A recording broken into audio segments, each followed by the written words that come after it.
This is BizTech Twists, that wonderful podcast that basically takes a look at traditional business topics and the like, and technology topics, and then puts a twist in it.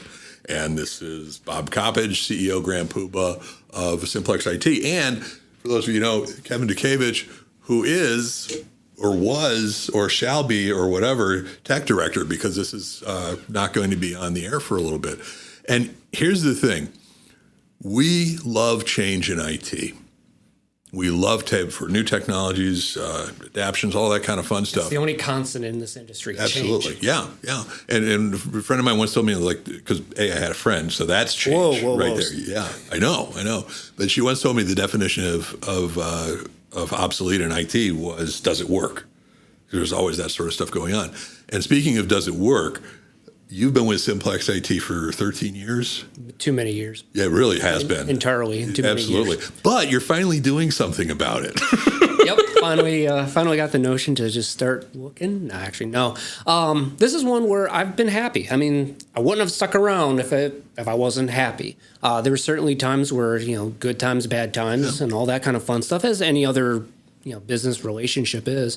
But this is, I had an opportunity come up that I just could not pass up. Wait a minute, what? You're leaving? Oh, wait, did I tell you? But here's the thing. This is why we wanted to do this, is that, so you're basically have been the number two person at the company for a long time. I remember that conversation you and I had about careers. Mm-hmm. We'll get to that in a bit.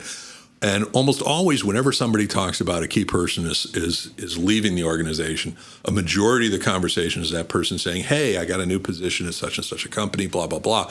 Or B, hey, we're hiring, we've got this opening. But we rarely talk about the actual, what do you do about the parting of the ways? And because this is, and a lot of this conversation is going to sound to the contrary, but this is actually a cool thing, all right? The opportunity you've got, I know where you're going. I know the person you're going to be working with is a good guy. It's a great opportunity, absolutely fantastic, and we're going to be okay. So this is one of those where I thought it would be a really good topic for us to actually just talk about. What's an offboarding look like? Exactly. And not necessarily one where you had to have the police involved. Right. Yet. Huh? Details. So, tell me about from your perspective, because I know my story, but from your perspective, how did you come into Simplex-IT? Actually, I'm going to start off with that. Oh, boy. So I started Simplex-IT back in 2007 and brought on board two people, one sales, one tech, and the guy I brought on board was Sam Hayes. Now, Sam I used to know from my previous life as a CIO at a manufacturing company. He came on board, and he was absolutely fantastic. He was this brilliant guy. Because compared to me, so the bar wasn't that high. Someone had to pick up the slack. Yeah, absolutely. But absolutely did fantastic, all that kind of stuff. And he stuck around for about 3 or 4 years. And then he decided that this wasn't for him. He didn't like the end users and all that. And nothing against him. We're still friends. He moved to Colorado and the like. But I had to fill some really freaking big shoes. And I wasn't quite sure how to do that because it was a key position. It was critical, all that kind of fun stuff. And actually, Matt Hester. Between Matt and Sarah, yeah. Yeah, recommended you, and I was an idiot. I mean, I was inspired and took a shot bringing you on board. But, man, you were not Sam. Nope. So pick it up from there. So where I came from was a manufacturing company here in Cleveland. Make medical parts as their primary. They started looking into other stuff. And when I first started there, I think we were a 5-person department. Yeah, something like that, 5-person department. And when I left, we were a 3-person department. There was the director, or the guy in charge of the IT department. There was another gentleman who was in charge of handling the ERP system and some of the reporting. But that basically left everything else. All the technical work at that manufacturer fell on me. So that was dealing with WAN connections, dealing with all the switches, the servers, any maintenance cycles, anything resembling security. I learned an amazing amount of stuff from the technology standpoint and business processes. And unfortunately, and Bob, this is just as well with most manufacturing places, definition of obsolete doesn't work. Yeah. Well, their definition of obsolete was, is it still power on and blink? Yeah. For manufacturing, that's our key definition for obsolete in manufacturing. If it still turns on, it's not obsolete. So my aha moment over there, and this was probably 6 months to a year prior to moving over to Simplex, was my boss at the time. Virtualization was just starting. This was 2004, 2003. Virtualization was just starting to pick up some steam. Right, and it is a fad. It was a fad. It was absolutely a fad. I can remember researching into virtualization platforms, how I could better maximize our hardware that we were purchasing. I could do a lot of really cool stuff. I even put a little bit into production as like a mobile print server, something I could just pick up and move. It was virtualized. It was really nice. My boss one day was like, "We are not having any of this at all." That was the aha moment for me, where it's like, okay, this is a dead end. Yeah. Or if I stick here for 30 years, it might work out, but I'm going to be just a numb brain at the end of it because I'm not going to be able to give any real opportunities to grow. Right. And that's always been a key thing from my standpoint. In my case, it was always I'm starting to think like them. Because I always looked at IT jobs as consultative. Even if you're the IT director, CIO, and I've worn all the hats and all that, when you start thinking like the management who's fighting you on change and on adoption and all that, that's it's time to go. It's time to move on. So fast forward to been late spring, I think, of 2010. I happened to start. Sarah, my wife, she actually started getting more involved in the Microsoft community and stuff like that. She knew a guy who worked at Microsoft, Matt Hester, who was at the time a IT pro evangelist, if I remember his title correctly. So basically, he was just a person who spread the Kool-Aid for all that is Microsoft IT. And at some point, Matt found out about it, and then you found out about it. Resumes, driving, blah, blah, interviews later. 13 years later, I'm just now leaving. Yep. I can still remember bits and pieces of that interview. I mean, I was a nervous wreck because I had been at my manufacturing job for 7.5, 8 years, something like that. So I mean, I was pretty well established over there. I knew their systems inside and out because I built them all. Yeah, it's the safe space. Yeah. Yeah. So it's actually very nervous getting into even looking at resumes and jobs. I had a few other interviews and whatnot up to that point, but one of them, the program didn't exist yet. Company they were building that position out, and that would have been a weird one with some like nearshore projects and stuff like that. Much bigger, like 500 level stuff. Yeah. But that obviously didn't pan out, and then the Simplex position was open, and damn it. Sucker. But at that point in time, I think we were about 4 or 5 people. It was all right, give or take. You, John, me, Doug.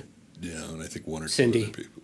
And there was at least one other tech. Anyway, it was small. And now we're up at around 20, 22 or something like that, full and part-time, all that kind of fun stuff. Your role has gone from just being the senior tech to From the only tech. The only tech. I'm not sure you were ever the only tech. I mean, you were because of changes we were making. But you think you were the only tech? For a period of time. We hired Shows you how much I'm paying attention. Within the year, if I remember right. All right. But you were hardly management. Oh, absolutely. Let alone supervisory. Oh, it was definitely boots on the ground, get my hands dirty, And so over the years we grew, both horizontally and vertically. We talk about that all the time, and you've taken on the additional roles and so on and so forth. And it's one of those where we talk often about, Simplex-IT 1.0 and then 2.0 and then all of the times that we've had to make significant changes. And sometimes those significant changes are brought on because, oh, gee whiz, it's time. It's aspirational. We want to get to that next level. Significant changes to our tool set, significant changes to our structure, to who we're hiring or how we're hiring, how we're marketing, all of that kind of fun stuff. And then also there have been times where because someone is leaving, now's the time. and the like. And so tell me about some of those moments from your standpoint, as far as when we've. I mostly looked at them from the technical standpoint and went, oh my God, I have to do what? Yeah, that was fun to watch you, because you don't hide the panic well. And it was always kind of, I'm ruining your evenings and weekends.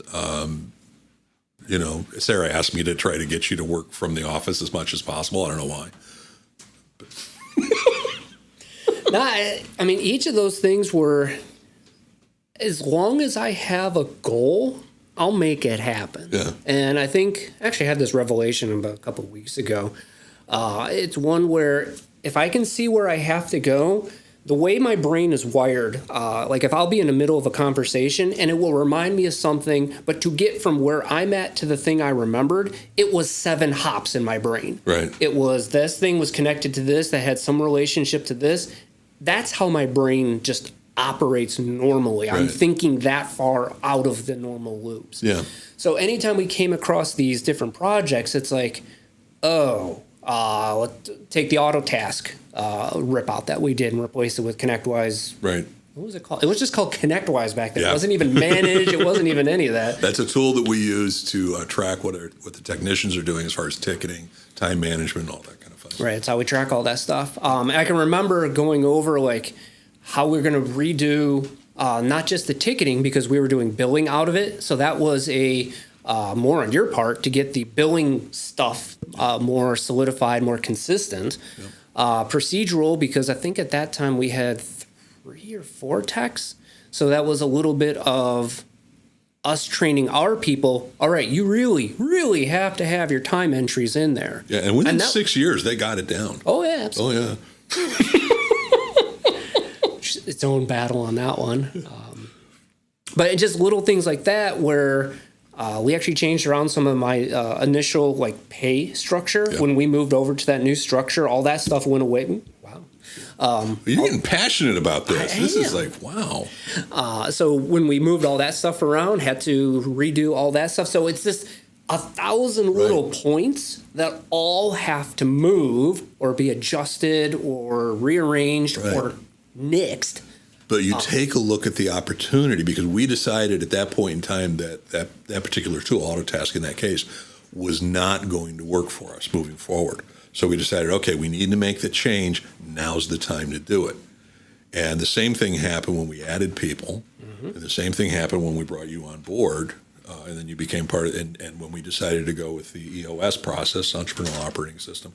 So every time we've seen changes that were either externally forced upon us or we decided to do internally, it's like, that's the time. You don't. You can look at it from a standpoint of fear. You can look at it from a standpoint of, oh my God, we're all going to die. Planes crashing, blah blah blah. Which I hate it when that happens.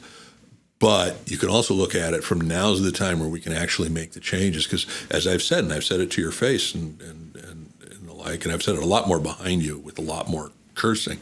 No, but seriously, it's like Sam got me from 2007 through to 2010. He absolutely did. I'm not sure if anybody else could do that. You got us through the last 13 years. But I'm not sure you, as you are right now, could get us to the next 13 years. And just like I don't think I can get us necessarily to the next 13 years. So it's do we evolve you from that standpoint, which we certainly would have done had you had the guts to stick around. But also but otherwise, do we take a look? Do we take the time to evaluate?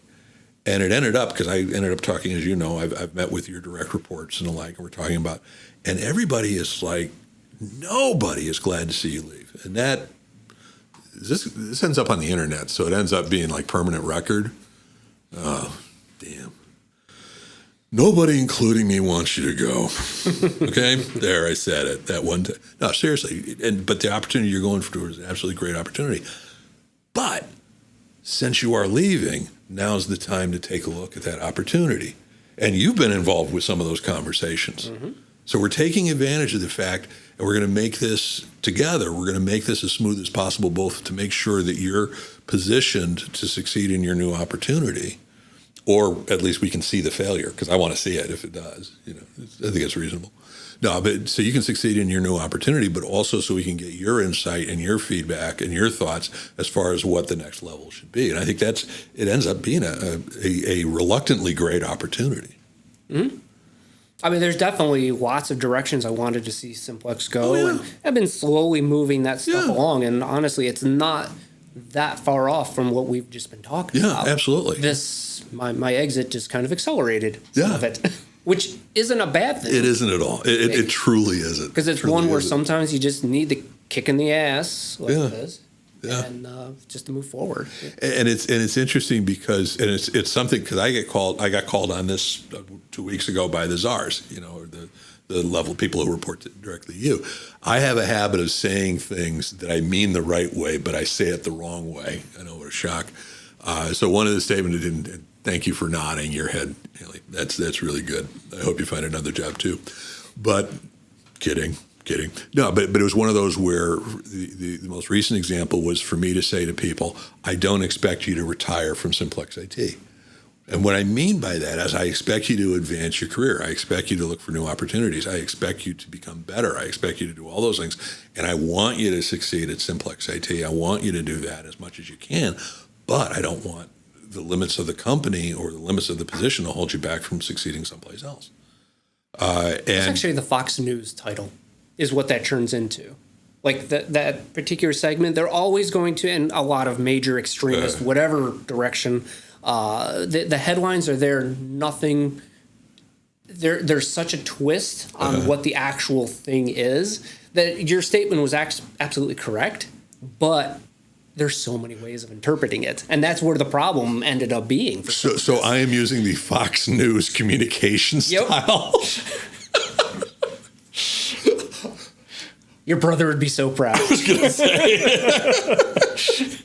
for those of you, my brother is actually, I am a liberal. There's no question about it, all that, but I think I'm a reasonable liberal and all that. My brother, on the other hand, is very much a conservative, albeit a very reasonable conservative. And the two of us have a blast, and you've been able to antagonize both of us, as you've just demonstrated 50% of right here. So, but actually, I never thought of it that way. But yeah, you're right to a certain degree. Woohoo! I know. Finally, it's 13 years. I got one. So what is it we're doing that is helping to make sure that both sides succeed? So from my standpoint, and I truly mean this was not my goal. I did not plan on leaving. I was just from a pure documentation standpoint.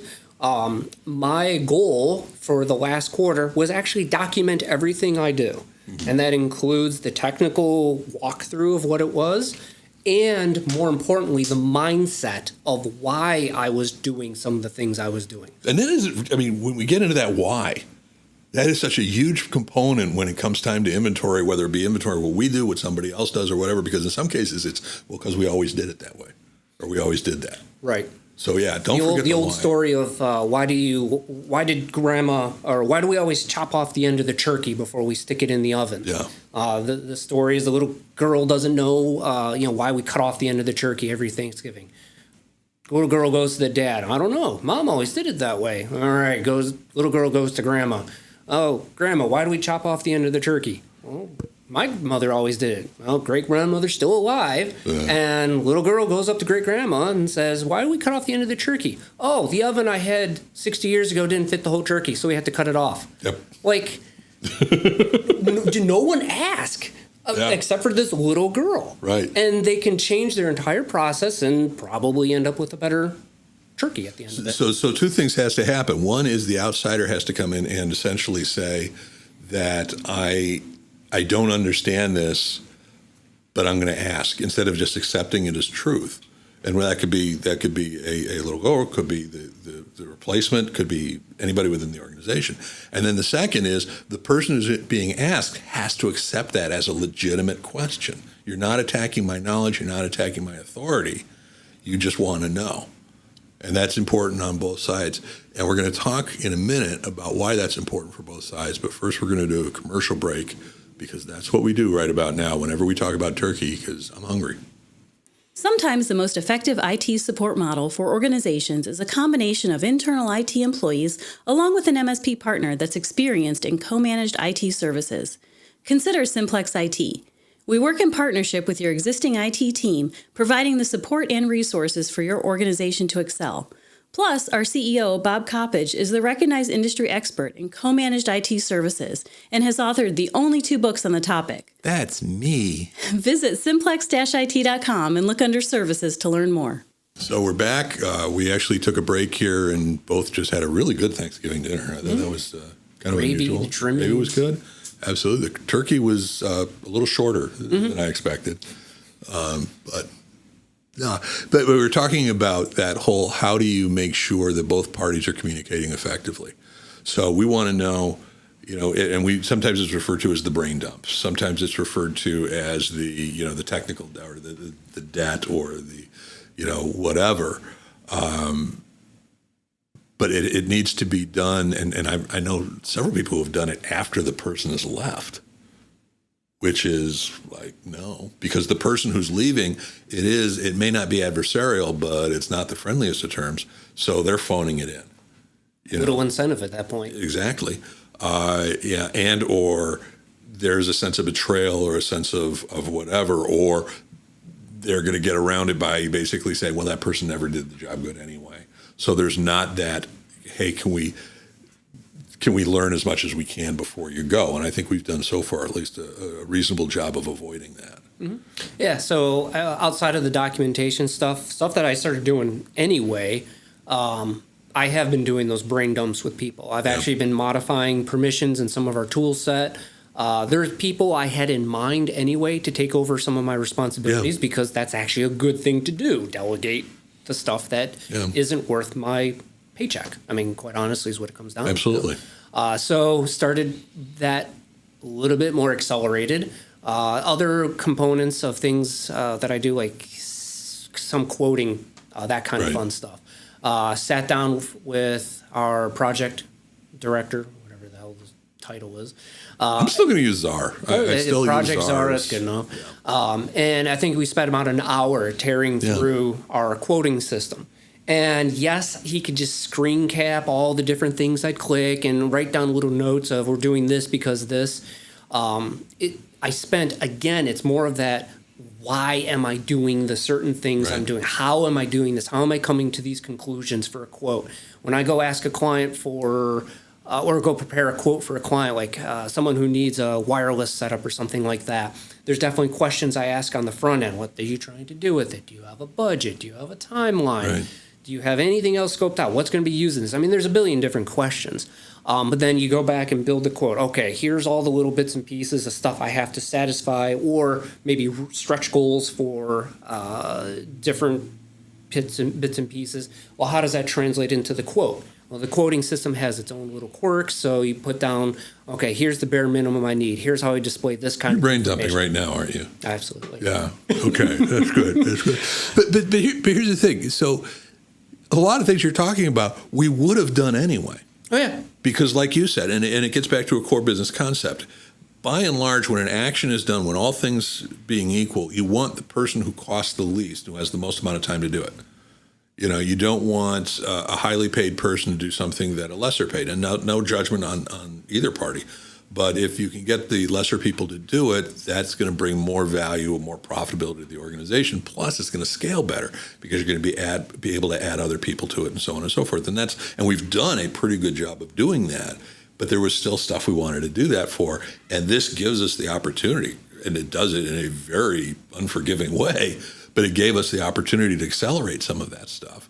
Because now whoever's going to replace the position or replace the responsibility, we don't have to say, oh, and plus you need to be able to pick up how to do these things that somebody making like 1/3 of the amount of money or whatever could be able to do. So that's cool. And both parties, again, have to be able to identify these are the things that we need to do.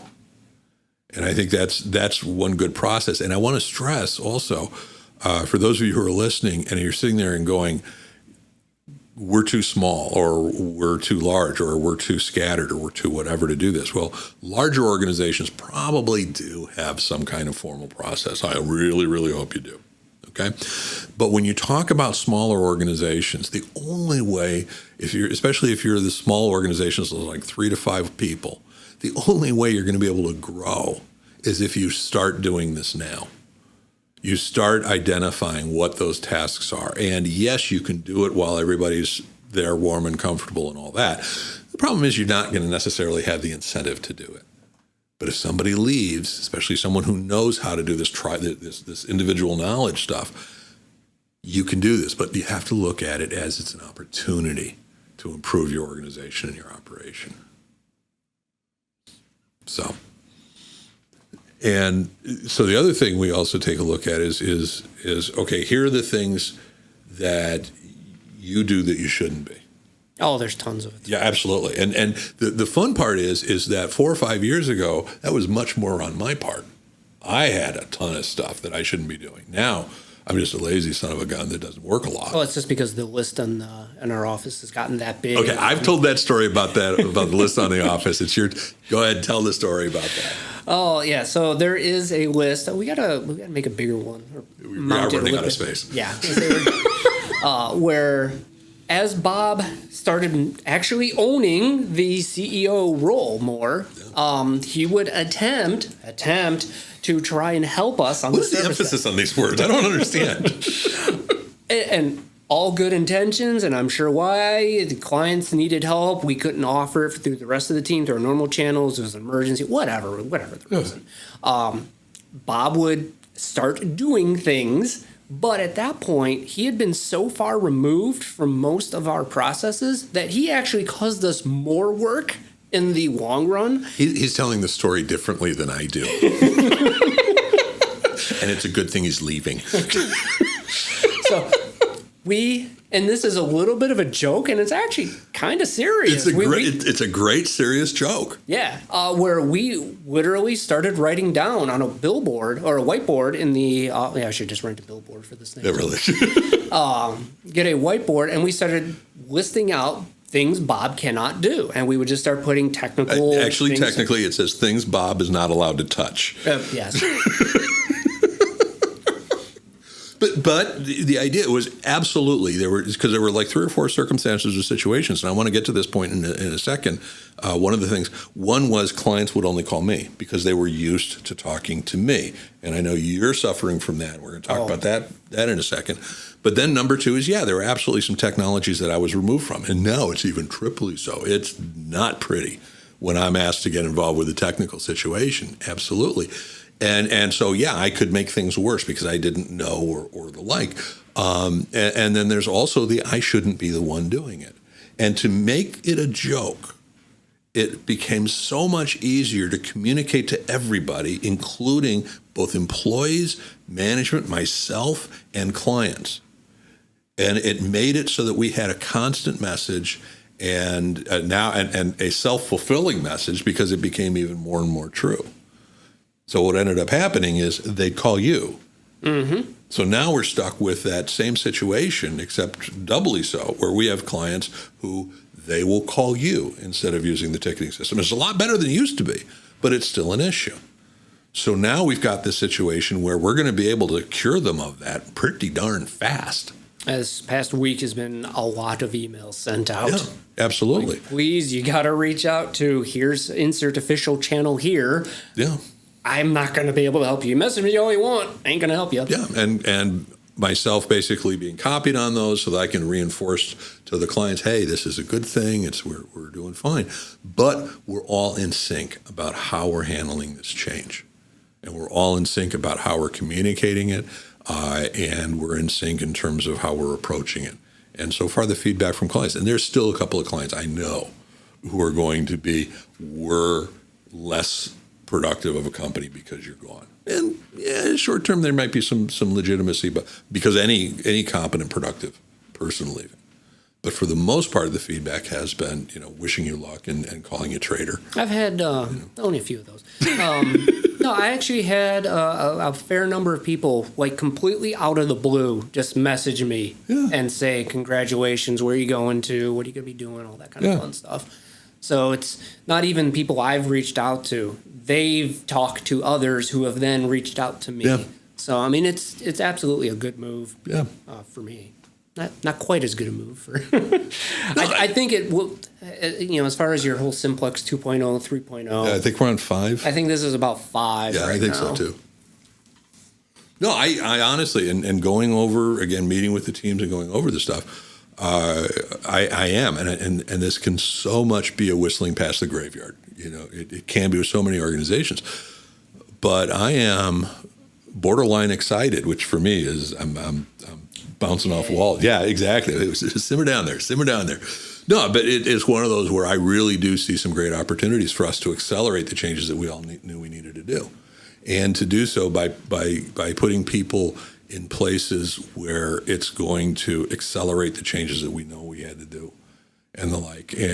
But the only reason we can do that is because for the last 13 years, you've been moving us forward. So this is, I hate to say it, but this is all good stuff. Yeah, it is possible to offboard from someplace and not be a malicious, everyone hates everyone act. Yeah. I mean, no more than we originally hated each other to start with. I mean, because why mess with perfection? No. So, any closing thoughts as far as when you talk to the person that's leaving? So you give some word of advice to someone who's going to be leaving an organization who has a key role, smaller organization. What should they do? I've talked with plenty of other MSPs where one of their primary people left. There's a guy who speaks at a number of our conferences. His main guy, my equivalent, died. They're like a 5 or 6 person shop. Yeah. That person did a lot of stuff. They were hurting from it. They're still in business. They're still doing good. He actually gave a presentation about how he handled all of that transition. My biggest advice, I'm not dying, so I can still hand stuff off. Is just don't burn any bridges. Yeah. That makes absolutely no sense. I just mentioned that other people reached out to me out of the blue that, hey, congrats. That same thing can happen if I screwed someone over. That stuff spreads like wildfire. Right. There is no reason to do that. I really can't think of any reason why someone would. Even under, not good separating. Right. It's still not worth burning those bridges.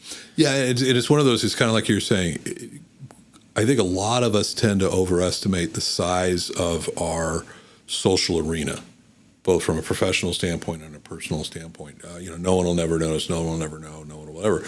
But if it's negative, it goes like wildfire. And to burn bridges from either perspective, for the other person leaving or the organization, to do anything that creates that adversarial situation, it might give you some short-term, there I showed them, but long-term, there's no scenario where you're going to come out the hero. So watch out for that. The other thing is as you pointed out, and I don't know the guy in particular who lost the person, unfortunately, there's a lot of sharing that goes on in our industry, the managed service industry, but there's a lot of sharing that goes on in every industry. Talk to your peers. From a business owner standpoint, if you've got key people leaving, you probably know people in your industry that, and we talk about co-opetition a lot. It's a combination of competition and cooperation. I will give you odds that you could probably talk to some people that often are considered your competition, and you could say, hey, I'm going through this right now. Do you got some advice? And they've been through it. They've got more in common with you than they've got stuff that's adversarial. So take advantage of that. And then when you're in that situation and you've got stuff to share about what works or what doesn't, share that information as well. Because we're all in this. There's more than enough business for almost all of us. So from that aspect of it. And then when someone comes to you, first of all, when they've got a great opportunity, celebrate it. Give them grief. Okay, absolutely give them grief, but give it to them sarcastically. If I basically was all warm and sunshiny and happy, whatever, the whole time, Kevin would be asking for a drug test or something. But it is truly, I wish I left every person who's left Simplex-IT, I wish them nothing but the best, except for that one guy. No, not him. Oh man. Anyway, but because you don't want to burn bridges. You don't want to be that place that torches people on the way out. You don't want to be that place who torches companies on the way out. Or you're that person who does that. We've got enough hate. We got enough fear. We got enough adversarial crap in this world. We don't need to be adding to it. And I will say one last thing from my aspect of it. If any of you are going through this type of situation and you want to talk to somebody, and again, we're doing fine. We're going to be fine. I have no problem with that whatsoever. But if you're going through this situation and need someone to talk to, reach out to me. Reach out LinkedIn, whatever. And happy to give you my view, my opinion, and all that kind of fun stuff. Kevin's probably going to be busy doing his new job or whatever, but no. Anyway, this is a cool topic. That's a good one. Very rarely brought up. Yeah, absolutely. So this is the last time. Actually, probably isn't the last time. You'll probably drag me in. Yeah, absolutely. When I'm really that desperate. I've been trying to get Sarah in, but totally She's different busy. story. Oh, I know that. She's really busy. But I'm still going to give her grief about it. Any case, so here's how you can celebrate Kevin leaving. I'm sure you're all in favor of it. So you should click on the thumbs up. That'll show everybody that you really think Kevin should leave. Oh, and you should also click a bell, because the bell celebrates that Kevin is leaving. And then put some comments about it. What kind of comments do you want to give as far as, no, seriously, as it always is, share, comment, like, all that kind of fun stuff, because it helps this thing move forward. And with that, best of luck, dude. Cool. Yeah. Thank you for a fun 13 years. I was going to say, thank you for a fun 9 years. What is it? Wife and I have been married for 20 years. It's been 7 of the happiest years of my life. Mm-hmm. We're going to cut that part. Right? And with that, Bob Coppage, CEO Simplex-IT, BizTech Twist. Catch y'all later.